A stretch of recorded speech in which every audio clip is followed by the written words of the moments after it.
Hey everybody, welcome back. Got game number 2 here for you from the StarcraftWorld.it European King of the Hill weekly tournament matchup series featuring Darkforce spawning as the Blue Zerg in the 12 o'clock position against Grubby, the Green Protoss, down in the 6 o'clock position. So we have a cross-position game here today on the map Terminus Re, and wow, this is definitely a match and I'm looking forward to. Game number 1, pretty good stuff, man, I gotta say. I like that game a lot. So, game number 2, going to be obviously a very macro-oriented map. Looking forward to a long, fine, outstanding matchup from these two players. Now, as far as Grubby goes, I know it was mentioned the last game, or actually it wasn't mentioned, about the whole Warcraft 3 thing, how I brought up Darkforce and his Warcraft 3 history, but not so much Grubby. That was actually a blunder on my fault completely. See, what it is I have a little piece of paper here that I get for every game, and if a player does if I find them in the TLPD over at teamliquid.net, I'll write down okay, his age, tournament information, etc. And if I find he's a Warcraft 3 player from times past, I'll jot it down. Well, Darkforce, I didn't know. I'll be honest with you, I wasn't top-notch following the Warcraft 3 competitive scene. It just wasn't what I was doing at the time. So I wrote it down for him, and then I saw Grubby, and I'm like, oh, okay, well, he's somebody that, even though I wasn't a part of the community, Warcraft 3 pro community scene, whatever, I still recognized the name. I knew that he was a very skilled Warcraft 3 player. Okay, well, I don't need to write that down. Well, sure enough, since I didn't write it down, I just forgot to say anything about it completely. So, moral of the story, keep thorough notes, and Grubby is an awesome Warcraft 3 player. Alright, there, and now we've got our bases covered. Let's actually talk about the game here. Already got an expansion going down for Grubby. We see nothing having gone down for Darkforce just yet. Spawning pool just about complete. He did go with the build that should actually provide him with enough gas for metabolic boost in about 1 second there, and boom! Yeah, there we go. Okay, gotcha. Yeah, alright. So yeah, transferring the drones back over to minerals, and gonna be sitting there probably trying to mac her up for a while. Again, it's just the nature of the map. It's huge. I mean, that's just what you do on Terminus Re. So anyways, you do have Grubby actually looking to block the expansion. Very smart move right there. He knows that not only does he have an expansion up here, he's able to delay his opponent's expansion by any length of time. It's going to lend itself very well to the strategy that he is trying to employ here, which so far it looks to be just I'll start off with a superior economy. Definitely have that. You'll notice he actually went ahead, dropped a forge, got a cannon on the way. Alright, so a little open space here, but he is keeping the probe right there. Going to be completely walling this off. Now that's okay, because he's going to be able to knock this down right here if he needs to get out of his base. So, no big deal. And if you hear me kind of messing around with something in my mouth, I've got a cough drop, and I'm hoping that it's going to actually, this cough thing will just go away on its own. It still hasn't yet. I don't know what it is, and doctors are expensive, so this probably actually isn't the best way to handle it, but I mean, hey, for like $1.79, really one of my options. So, yeah, I want to apologize in advance in case you actually hear me kind of moving it around. But, yeah, anyways, good stuff all around here. Looking forward to a great game from Grubby. I do have another few games of Scared in Korea that I'm going to be uploading here probably the next day or so. And also, we just finished casting the U.S. Champions Trophy Grand Finals over on SK Gaming's YouTube page. That's actually very easy to find, youtube.com/skgaming. And whoa, for a split second, you can see what a hatchery looks like without any creep around it. Usually when I'm playing a Zerg, I just don't happen to be looking at the hatchery waiting for it to pop, but I don't know. Maybe since I'm tired, these little things amuse me. Oh no, gonna be losing an Overlord. Watch the supply. You see, he just built one right there. So he is actually going to be supply blocked. He is also taking that third expansion, hoping to gain somewhat of an economic advantage. Of course, this Overlord popping down here as well. He's gonna have to watch that in just a minute. He might lose that as well. That would certainly not be a good thing. He is back up to 44 supply though. So Protoss actually going to pile on spec complete, so he won't be supply blocked for very long. Of course, Darkforce, got a Zergling down here, trying to keep an eye on it. Obviously, you can't do a whole lot, considering this is a completely solid wall. No way to get Zerglings around that. And if he does try to bum rush it, well, 2 cannons, a couple units there. Should be able to defend that without too much trouble. So really, at this point, Darkforce is doing the only thing he can do. Macro up, expand, macro up again, leather, rinse, repeat. And that's about it. He could always get a few mutas, maybe come in here, do a bit of harassment, maybe a drop or two. But still, that's a little ways down the road. You see, he is working on this one geyser now, and does not have any others. So he looks like he's actually getting ready to build that as we speak. So as far as early game action goes, unfortunately this game is going to leave something to be desired. But that is perfectly alright, because these players are still, once they get up and going, once they get their armies out, it is just going to be one hell of a matchup. When we look at that, he's already dropping a whole bunch of gateways right here, macroing up like crazy. Oh man, actually this is not something that I would suggest. 5 gateways on one pylon, not something you would generally do. Grubby, he can get away with it, okay? Don't do this at home, because you probably won't be doing it in a situation where it'll be acceptable. But that is okay. Darkforce up here, you see he's still got the Zergling checking out the Protoss base. Let's actually look up here for a second, alright? We got the Roach Warren going down, so we're going to be expecting to see a lot of those. Actually, burrowed roaches will be pretty effective here. Could slip them down, knock out the destructible debris, slip them down here, and come up in the mineral line. Wouldn't know what hit them. Twilight Council's on the way, a couple additional gateways as well as burrow, excuse me, and a spine crawler or two. Hallucination, alright. I always love watching that. Oh, he's going to start taking out the forge there. Oh, go away, you stupid forge! Well, alright. Well, that was interesting. That just goes to show how Grubby keeps himself entertained. Nothing happens for the first 10 minutes. Just go ahead and shoot the forge. Get some shots off. Make sure the cannons still work. You don't want them jamming up in a fight. Darkforce, on the other hand, is doing something fairly productive, working on taking out this set of destructible debris. It's going down very slow. 2 at a time, actually. It is a armored structure. There goes that hallucination. He probably won't spot those roaches going around, but when he does come up to the base, he's going to spot the roach den. The Roach Warren, the Hydralisk Den. I was looking at the Hydralisk Den when I said that. He's going to spot those things and realize, okay, Roach Hydra, maybe some wings in there. Not too difficult to handle. Let's look at, actually, he does have a robotics facility going down. And is that his first one? I thought I saw one in the production tab earlier while I was yammering on. No, I guess that was his first one. Let's actually look and see what has he spotted. Alright, so he spotted the Roach Warren and the Hydralisk Den, so definitely the robotics facility is a good call. Immortals will be able to rip up these roaches if Darkforce decides to go with a roach heavy build. If he goes more on the side of the Hydras, he may want to get something like Colossus, and ultimately that could lead to Darkforce getting like Corruptors or something like that. But we'll just have to see how far they go. I don't want to be calling too many steps ahead there, because, I mean, like I said, both players are on far sides of the map. They got a ton of money coming in, and really, they have so many options available to them. They're not in a clutch point where they have to choose A over B or B over C. They can pretty much just swing the old paddle any which way they choose.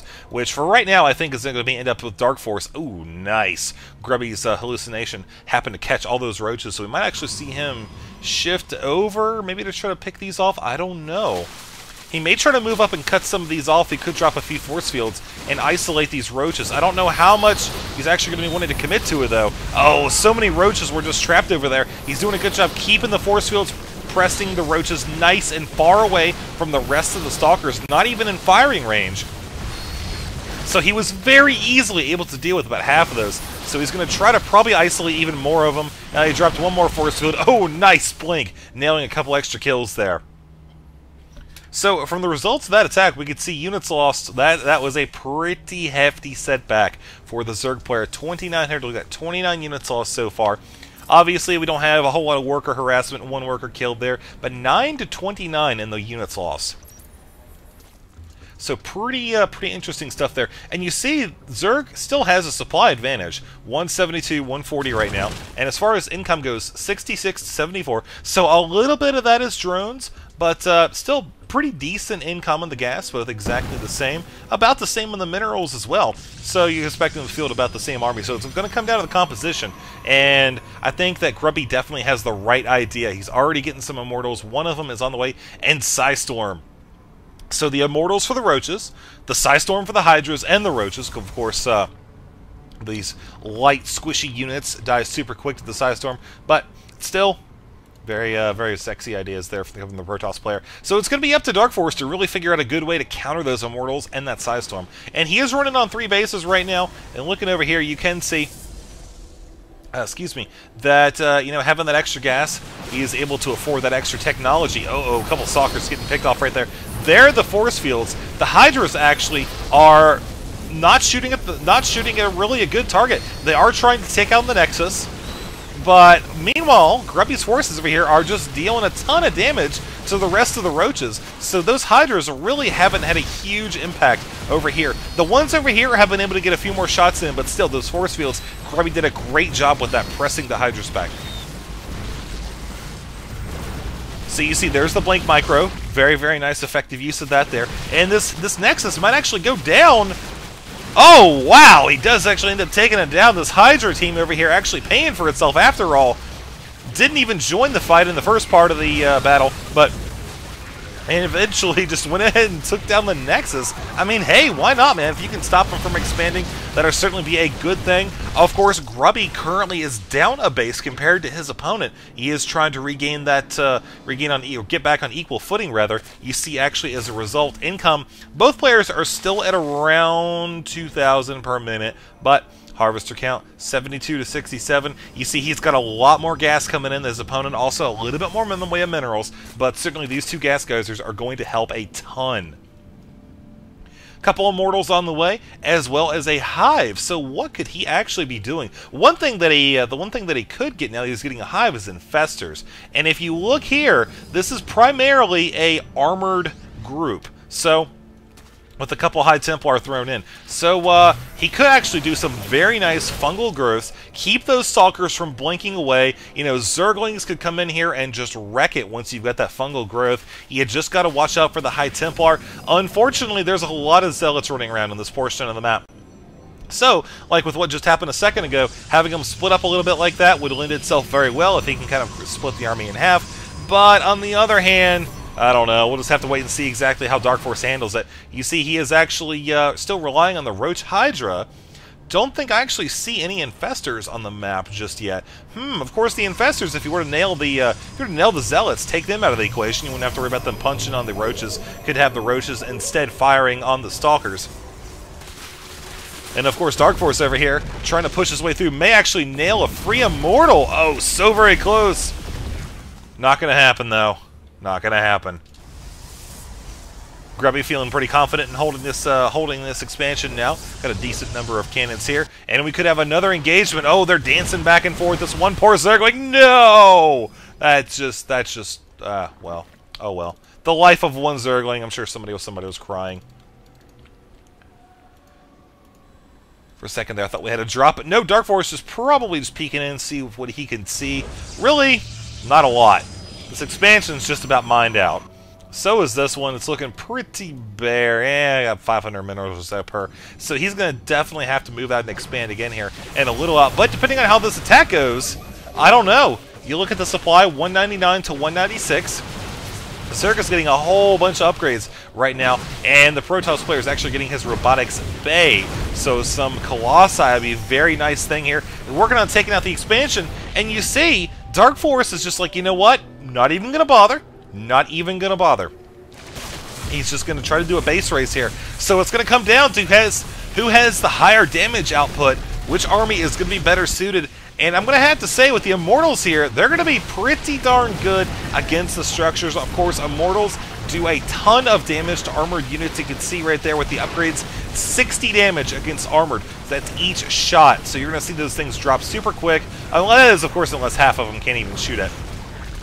So you see he's just not even worrying about a bunch of stuff. He's just taking out the key structures, the expansions, the hatcheries, moving in, going to try to take out the production facilities, possibly the hive there. And all the while, both players are actually expanding to different corners of the map. Look at that right there. Darkforce taking 3 additional expansions over on the western side of the map. While he is working on taking out Grubby's base, you see he has indeed taken out that one pylon. All of those gateways are now shut down, leaving him only with a Stargate.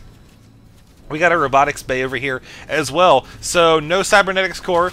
He's not going to be able to. He's not going to be able to throw down any more stalkers. He does have one in the way. It's about 50% complete there. But here comes Darkforce now, trying to push through and shut down this expansion. The question now is, will the Protoss player Grubby be able to nail any more expansions, or is he going to try to go down there and force the engagement? It looks like he's actually going to try to do both.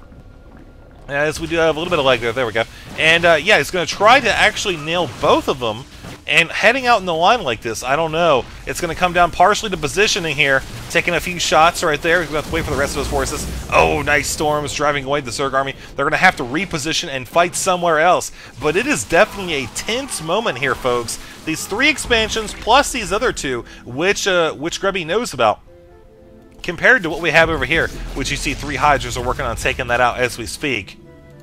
So Darkforce is going to try to hold on to anything he can here, but you see his Overlord count, that's going to help him out a good bit. He's got most of his supply compared to the Protoss player, who needs to build a lot of pylons if he actually wants to be able to probe up anymore in this game.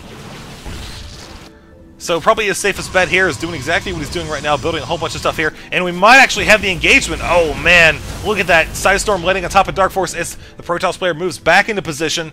Oh, they're just dancing around. They know they want to have the big engagement. That ball is just asking for some perfect Psystorms right there. Look at that. All the Hydras are bunched up in a nice little ball there. Oh, he is spreading them out. That's a very good move on his part. And now the Protoss is just like, come on, bring it, man. Bring it. I know you want to do this. Let's just get this. Let's just get this over. Let's dance. And they're going to keep dancing.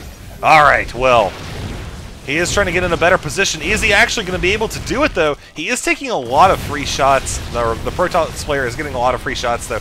Losing the hatchery. Oh, no. Psystorm landing on top of the forces. Look at that. So much damage actually went down on that army. And now Darkforce is going to be losing some of the key structures that he does not have at any of his other bases. Look at that. Oh no, he does have it up here, but this is going to start dying just any second now because of the lack of creep. So the Protoss player technically has 1.5 functioning bases. We'll just kind of combine this one plus this one into one base.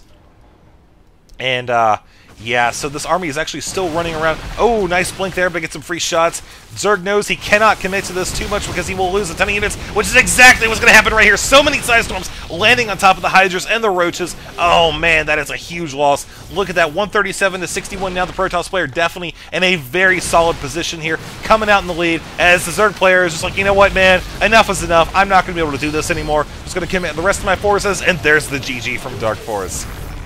Slow start. Epic conclusion here on Terminus. Let's go on to game number 3, see what happens next.